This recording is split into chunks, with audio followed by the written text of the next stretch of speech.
Ever wondered how Maruti Suzuki prepares cars for unexpected hazards on the road?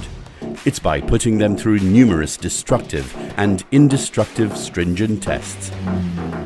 At its state-of-the-art crash testing facility, a car's safety features are closely evaluated through multiple crash tests. The dummies used for these tests are carefully calibrated to replicate the impact on actual human beings. 3, 2, 1, start.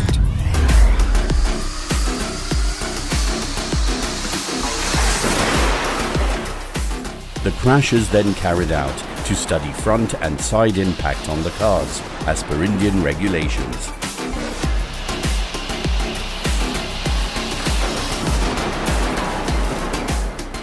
Maruti Suzuki cars combine a safe zone for protecting the passenger compartment and a crushable zone for absorbing impact called the crumple zone.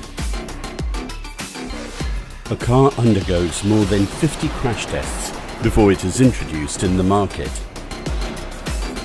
The impact on dummies, deployment of airbags, damage to seats and all other interior parts are also evaluated very meticulously